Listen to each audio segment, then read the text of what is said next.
बेकसूरों को जेल में डाला जाएगा और दंगाई प्रवचन देंगे। जवाब तो मांगा जाएगा। जब इकोनॉमी धराशायी हो, कूटनीति में भारत पूरी तरह से घिर गया हो, मगर मुख्य धारा की मीडिया में पूरी तरह से सन्नाटा हो, तो जवाब तो मांगा जाएगा ना। नमस्कार, टैलेंटेड इंडिया पर आप देख रहे हैं जवाब मांगा जाएगा। कार्यक्रम शुरू करने से पहले मेरी आप सबसे अपील कि उस बेल आइकन को तुरंत दबा दें ताकि जैसे ही मैं टैलेंटेड इंडिया पर जवाब मांगा जाए लेकर आऊं, सीधे आपके मोबाइल फोन्स तक पहुंच जाए। और आज का विषय कि क्या भारतीय जनता पार्टी मानती है कि प्रधानमंत्री नरेंद्र मोदी भगवानों के भी नेता हैं? ये मेरे शब्द नहीं हैं, ये भारतीय जनता पार्टी के अध्यक्ष जेपी नड्डा के शब्द हैं। अब उनका मानना है कि प्रधानमंत्री नरेंद्र मोदी न सिर्फ नरों के देव हैं बल्कि भगवान के भी नेता हैं। हालांकि इसमें वो सहारा लेते हैं कांग्रेस के नेता राहुल गांधी के एक ट्वीट की। मगर उससे पहले आप सुनिए क्या कह रहे हैं जेपी नड्डा और उसके बाद हम इस चर्चा को आगे बढ़ाएंगे। आप प्रधानमंत्री जी को चिट्ठी लिख रहे हैं, क्या है आपकी राजनीति? किस तरीके की आप राजनीति कर रहे हैं? आपका तो भगवान भी अब साथ नहीं दे रहा है। नरेंद्र मोदी इज सुरेंद्र मोदी। वो नरों के ही नेता नहीं, अब सुरों के भी नेता हैं। यह बात आपकी जुबान से निकलती है, इस बात को समझना चाहिए, आपके ट्विटर से निकलती है। इसलिए भगवान भी शुभ सोच रहा है, इस बात को समझना चाहिए। You should understand the language of God. Modi ji नरों के ही नेता नहीं, नरों के ही राजा नहीं, सुरों के देवताओं के भी राजा। इस तरीके की भाषा बनती है, यह हमको समझना चाहिए। तो सुना आपने, यहां सहारा जरूर लिया जा रहा है राहुल गांधी के एक ट्वीट का। अब मैं आपको बताता हूं राहुल गांधी का वो ट्वीट क्या था। आपके स्क्रीन पर राहुल गांधी का ये ट्वीट जिसमें वो कह रहे हैं कि नरेंद्र मोदी इज सुरेंद्र मोदी।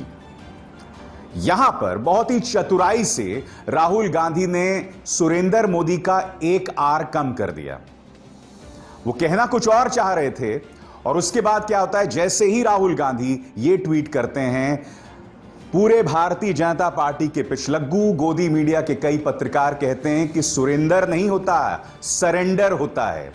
यानी कि बकौल इस तरह के पत्रकारों के राहुल गांधी ने लिखा कि नरेंद्र मोदी इज सरेंडर मोदी, यानी कि आत्मसमर्पण मोदी। और जिक्र राहुल गांधी यहां पर चाइना का कर रहे थे। यानी कि राहुल गांधी जो बात कहना भी नहीं चाह रहे होंगे या जो चीज उन्होंने चतुराई से छोड़ दी होगी, उस पर मोहर लगा दी गोदी मीडिया के इन पत्रकारों ने। अब मैं आपसे पूछना चाहता हूं, आपने सुना कि क्या कहा जेपी नड्डा साहब ने? जेपी नड्डा साहब उन्हें भगवानों के भी नेता मान रहे हैं। मैं नहीं भूल सकता हूं दोस्तों, किस तरह से इंदिरा गांधी के एक चाटुकार ने कहा था, Indira is India and India is Indira. यानी कि इंदिरा भारत है और भारत इंदिरा है। उसकी खासी आलोचना हुई और आज तक होती है कि किस तरह की चाटुकारिता प्रचलित थी कांग्रेस में। अब भी यह मना कोई नहीं कर सकता, मुद्दा वो नहीं है। मगर यहां पर आप एक कदम और आगे जाते हैं। दरअसल इसकी शुरुआत 2014 से हुई थी। आप जानते हैं जब इस शख्स गिरिराज सिंह ने कहा था कि जो प्रधानमंत्री नरेंद्र मोदी की आलोचना करते हैं वो पाकिस्तान चले जाएं। और उसके बाद यही शुरू हो गया। जैसे ही आप भारतीय जनता पार्टी या प्रधानमंत्री नरेंद्र मोदी की आलोचना करते थे, आपको देशद्रोही करार दिया जाता था और वो पूरा एक तरह से नैरेटिव चलता गया। मगर यहां बेशक ये राहुल गांधी का सहारा ले रहे हों, मगर जेपी नड्डा साहब ने सारी हदें पार कर दी। अब वो प्रधानमंत्री नरेंद्र मोदी के रुतबे को भगवान से भी ऊपर मांग रहे हैं। यानी कि भगवान का ये इशारा है, भगवान की ये मर्जी है कि प्रधानमंत्री नरेंद्र मोदी भगवानों के भी देवता हैं। दिक्कत क्या है? ऐसा क्यों हो रहा है? ऐसा इसलिए हो रहा है दोस्तों कि जब आप सत्ता से सवाल करना भूल जाएं, जब आप सत्ता से सवाल करना से डरें, कतराएं, तब आपके नेता जो हैं और भी ज्यादा दबंग होकर, और भी ज्यादा हिम्मत में आकर इस तरह की बातें करते हैं। प्रधानमंत्री नरेंद्र मोदी श्रद्धेय हैं, उनकी इज्जत की जानी चाहिए। वो मेरे बुजुर्ग हैं, वो मेरे प्रधानमंत्री हैं और उस नाते मैं उनकी इज्जत करता हूं। मगर क्या मैं उनका दर्जा अपने आराध्य देव शिव से भी ऊपर मानूंगा या बुद्ध से भी ऊपर मानूंगा? क्योंकि ये दो मेरे आराध्य देव हैं। मेरी बुद्ध की में विश्वास है और शिव की शरण में जाकर मुझे शांति मिलती है।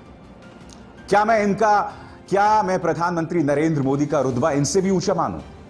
आखिर क्या कहने की कोशिश कर रहे थे जेपी नड्डा साहब? दिक्कत, जैसे मैंने कहा, सिर्फ इसलिए हो रही है क्योंकि आज की तारीख में चाहे मीडिया हो या आम जनमानस, वो अपनी सरकार से सवाल करना भूल गया है। और जब आप सवाल नहीं करते हैं तो इसी तरह की चीजें होती हैं। आपको याद होगा, यह खबर याद है आपको? इस खबर के मुताबिक किस तरह से राहुल गांधी और उमर अब्दुल्ला का बयान पाकिस्तान ने संयुक्त राष्ट्र में किया था भारत को निशाना बनाने के लिए। और उसके बाद जैसी ये खबर सामने उभर कर आई थी, तमाम न्यूज चैनल्स राहुल गांधी पर चढ़ गए थे कि देखो ये पाकिस्तान का पिछलग्गू है, उमर अब्दुल्ला को उन्होंने टारगेट करना शुरू कर दिया था। ठीक है, अब मैं आपको प्रधानमंत्री का वो बयान दिखाना चाहता हूं जिसका खुलकर इस्तेमाल चाइना कर रहा है, जिसमें प्रधानमंत्री ने यह कहा था कि ना चाइना ने हमारी जमीन पर कब्जा किया है, ना उन्होंने प्रवेश ही किया था। सुनिए वो बयान जिसका अब इस्तेमाल किया जा रहा है, और आप इस बयान में देख सकते हैं बाकायदा चाइनीज में उसका अनुवाद किया गया है। देखिए। न वहां कोई हमारी सीमा में घुस आया है, न ही कोई घुसा हुआ है, न ही हमारी कोई पोस्ट किसी दूसरे के कब्जे में है। लद्दाख में हमारे 20 जाबाज शहीद हुए।加勒万河谷的严重事态是非曲直是清楚的，责任完全在印方。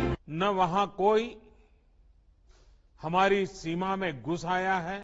अब बताइए, क्या किसी की ये हिम्मत है कहने की कि प्रधानमंत्री नरेंद्र मोदी का इस्तेमाल अब चाइना कर रहा है? जिस तरह के तमगों का इस्तेमाल तुमने उमर अब्दुल्ला के लिए किया था या राहुल गांधी के लिए किया था, कि अब तुम में हिम्मत है उस तरह की भाषा का इस्तेमाल आप देश के प्रधानमंत्री के लिए करें?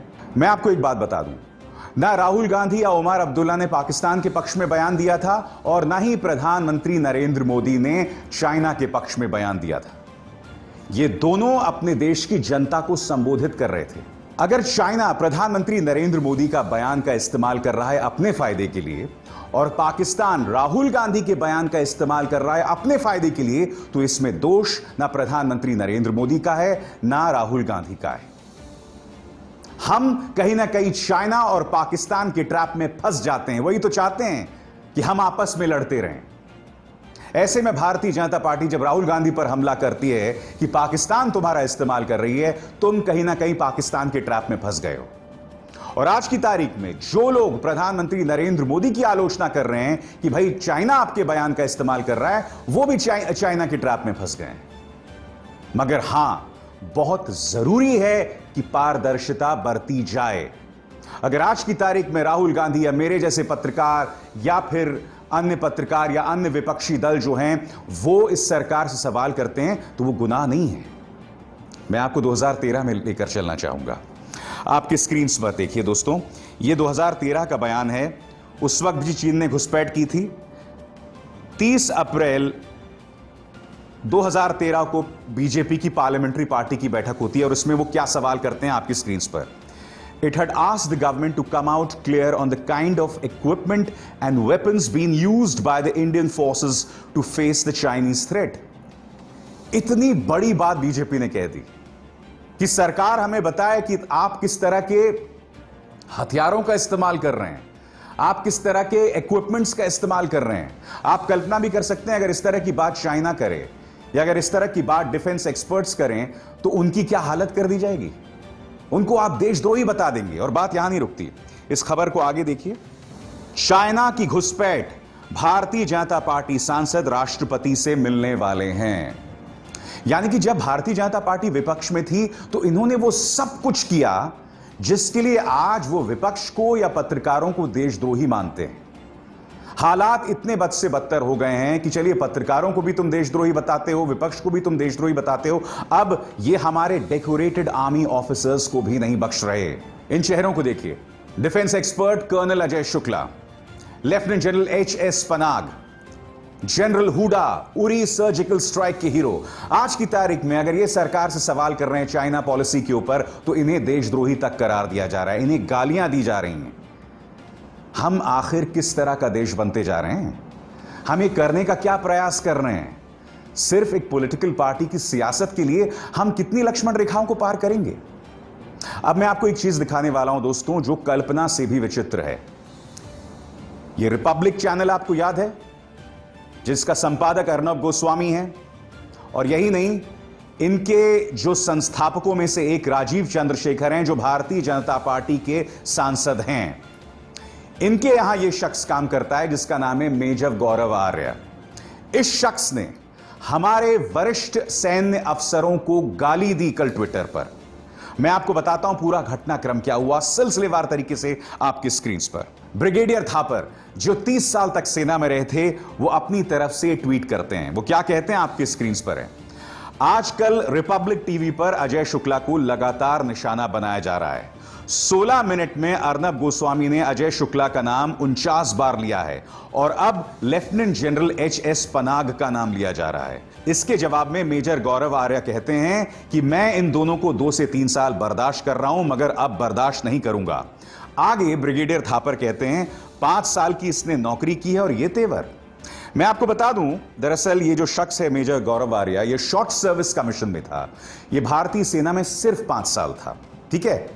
और हमारे ब्रिगेडियर थापर जो हैं, उन्होंने 30 से 36 साल सेना को दिए हैं। इसके जवाब में किस तरह की बदतमीजी रिपब्लिक में काम करने वाला उनका यह कर्मचारी, जो अपने आप को मेजर गौरव आर्य बताता है, उसने की है। सैंडी थापर, जनरल पनाग और मन अमन सिंह चिन्ना, यह मत सोचो कि मैं जवाब नहीं दे सकता। रोना मत, अगर सार्वजनिक तौर पर तुम्हारी पिटाई होगी। जो करना है कर लो। आगे जिस भाषा का उन्होंने इस्तेमाल किया है, मैं उसे दोहरा भी नहीं सकता हूं। बात यहां नहीं रुकती दोस्तों। यह मेजर गौरव आर्य हमारे decorated army officer brigadier Thapar के लिए और क्या कहता है आपकी स्क्रीन पर। थापर, नाम भी देखिए किस तरह से कह रहा है। पहले सैंडी कहता है ये आदमी, फिर थापर कहता है। थापर, 30 सालों में तुम्हें कौन सा परमवीर चक्र मिल गया? इसके जवाब में ब्रिगेडियर थापर कहते हैं, सबसे पहले तो मेरा नाम ब्रिगेडियर थापर है। इससे पता चलता है कि तुमने आर्मी में 5 साल रहकर, सीमित तौर पर रहकर कितना कुछ सीखा है। मैंने 36 साल लगाए, तुमसे 7 गुना ज्यादा। मुझे मत सिखाओ। मेरे बेटे ने भी तुमसे ज्यादा सेना में वक्त बिताया है। रिपब्लिक टीवी, जो लगातार सिर्फ विपक्ष से सवाल पूछता है, जो मेरे जैसे पत्रकारों को टारगेट करता है, अब इनमें इतनी हिम्मत आ गई है दोस्तों कि ये हमारे सैन्य अफसरों को टारगेट कर रहे हैं। यानी कि कल्पना से भी विचित्र हो रहा है। और दूसरी तरफ सत्ता पक्ष से कोई सवाल नहीं कर रहा है। कोई ये सवाल नहीं पूछ रहा है कि आखिर फिंगर 4 में, जो कि भारतीय जमीन का हिस्सा है, फिंगर 8, जहां तक भारत मानता है LAC है, मगर चीन कहां तक आ गया है? फिंगर 4 तक आ गया है, 8 किलोमीटर अंदर। वहां वो अपने टेंट्स, बंकर बना रहा है। कोई इस पर सवाल नहीं कर रहा है सरकार से। अब आपकी स्क्रीन पर ये हैं करगिल युद्ध के हीरो कर्नल सोनम वांगचुक। कह रहे हैं कि प्रधानमंत्री जो कह रहे हैं वो जमीनी हकीकत बिल्कुल नहीं है। मीडिया जो आपको दिखा रहा है वो जमीनी हकीकत बिल्कुल नहीं है। खुद सुनिए कर्नल सोनम वांगचुक क्या कह रहे हैं। क्या आप इन्हें भी देशद्रोही बताएंगे? सुनिए। जैसे प्राइम मिनिस्टर साहब ने बोला है कि वहाँ पर जो है चीनियों ने हमारी कोई ज़मीन नहीं ली है, ना कोई पोस्ट लिया है, तो ये थोड़ा सा मुझे लग रहा है कि अचंभे की बात है, जहाँ पर ग्राउंड रियलिटी जो है कुछ और बोलता है। रिपोर्ट्स जो मीडिया की, बाकी जितने भी मतलब यहाँ के लोकल्स हैं उनका कहना, तो इन सारी चीज़ों को देखते हुए उन दोनों के बीच में थोड़ा मतभेद दिख रहा है। जहाँ पे मीडिया को एक्सेस नहीं दिया जा रहा या फिर मतलब किसी तरह का कोई आउटपुट या इनपुट नहीं मिल रहा है, कोई इस तरह का ज़रिया नहीं है, वहाँ पे मुझे यही लग रहा है कि एक तरह से ये सरकार नहीं चाहती कि जो सच्चाई है जो सामने आए। मेरा यही सोचना है, क्योंकि अगर हम मीडिया को मतलब वहाँ पे बेचते हैं तो नेचुरली फिर वो वाला गवर्नमेंट जो है ट्रांसपेरेंसी चाहता है, वो चाहते हैं कि पूरे नेशन को क्या हो रहा है वहाँ पे उसके बारे में पूरा पता चले। तो मे भी ये हो सकता है। दूसरा, सिक्योरिटी जो है इशू वो बहुत इम्पोर्टेंट है। जहाँ पर लड़ाई होती है तो इस तरह के मतलब वहाँ कार्रवाइयाँ होती हैं, इस तरह का मतलब वो हमारे मतलब वो वहाँ प्लान्स होते हैं और जिस तरह से हमारा मूवमेंट होता है, तो वो सारा जो है मेरे ख्याल से इनकेस मीडिया जब जाती है तो शायद वो डिसर्न नहीं कर पाते। अब मैं आपको बताना चाहता हूं कि जाने माने डिप्लोमैट ब्रह्मचेलानी वो क्या कह रहे हैं। उनका एक आर्टिकल आया है और आपको इस बात पर गौर करना पड़ेगा। मगर यह समझने से पहले मैं आपको यह बताना चाहूंगा कि प्रधानमंत्री बनने से पहले मुख्यमंत्री नरेंद्र मोदी 1 नहीं 2 नहीं 5 बार चीन जा चुके थे। बात यहां नहीं रुकती। 2014 से लेकर अब तक वो चाइना के राष्ट्रपति शी जिनपिंग से अब तक 18 बार मिल चुके हैं। उनका एक बयान भी था, आपको याद होगा। वो ये भी कह रहे थे कि मेरा और शी जिनपिंग साहब का एक बहुत ही आत्मीय रिश्ता है। अब क्या कह रहे हैं ब्रह्मचेलानी, आप ये देखिए। मोदी ने चीन की एक यात्रा के दौरान यह घोषणा कर डाली थी कि चीन के पर्यटकों को भारत पहुंचने पर इलेक्ट्रॉनिक पर्यटक वीजा मिलेगा और भारत को ऐसी कोई सुविधा हासिल नहीं है। चीन आशंका भरे देश की फहरिस्त में था, कंट्री ऑफ कंसर्न। मोदी ने चीन को इस लिस्ट से हटा दिया। क्यों हटा दिया? आखिर हम चीन पर इतना भरोसा क्यों कर रहे हैं? तीसरी बात जो यहां कहते हैं ब्रह्मचेलानी, इससे चीन के लिए भारत में अपना सामान डंप करना आसान हो गया। यानी कि वो अपना कोई भी कचरा भारत में डंप कर सकता है, डाल सकता है। मोदी के कार्यकाल में चीन का भारत के साथ व्यापार सरप्लस प्रतिवर्ष $60 अरब हो गया, जो भारत के सालाना रक्षा खर्च के बराबर है। आप देख रहे हैं कि चीन के लिए कितना कुछ हुआ है पिछले 6 सालों में। और ऐसे में क्या इस सरकार से सवाल ना किया जाए? ब्रह्मचेलानी आगे भी लिखते हैं, जिस पर आपको गौर करना पड़ेगा। वो क्या कहते हैं कि आपको याद होगा 73 दिनों तक डोकलाम में भारत और चीन के सैनिकों के बीच संघर्ष हुआ था। 73 दिनों के बाद भारत ने यह घोषणा की थी कि चीन जो है वो वापस हो गया है। मैं आपको दिखाना चाहूंगा कि ब्रह्मचेलानी ने क्या लिखा है। भारत ने डोकलाम पर एक जीत की घोषणा की थी, मगर अगले कुछ महीनों में चीन ने लगातार इस जगह पर अपना सैनिक जमावड़ा बढ़ाया। यही नहीं, वहां पर स्थायी सैनिक ढांचे भी बनाए, जिसके जरिए अब डोकलाम पर उसका पूरा कब्जा हो गया है। भारत ने भूटान को यह भरोसा दिलाया था कि हम आपकी सुरक्षा का ख्याल रखेंगे, मगर भारत इसमें पूरी तरह से असफल साबित हुआ। कब असफल साबित हुआ? प्रधानमंत्री नरेंद्र मोदी के कार्यकाल में। ये कोई और नहीं, ब्रह्मचेलानी कह रहे हैं। आज ये तमाम मुद्दे आपके सामने हैं, तो क्या इस पर भी हम सवाल ना करें? और ऊपर से भारतीय जनता पार्टी के अध्यक्ष जेपी नड्डा प्रधानमंत्री नरेंद्र मोदी को भगवान से भी ऊंचा मानते हैं। ये तमाम चीजें मेरी समझ के परे हैं। खैर, मेरी आप सबसे अपील कि इस कार्यक्रम को ज्यादा से ज्यादा लोगों तक पहुंचाएं, इसे लाइक करें, शेयर करें और टैलेंटेड इंडिया को सब्सक्राइब करें। अभिसार शर्मा को दीजिए इजाजत। नमस्कार। अगर आपको हमारे वीडियोस पसंद आए तो प्लीज लाइक करें, सब्सक्राइब करें और शेयर करें।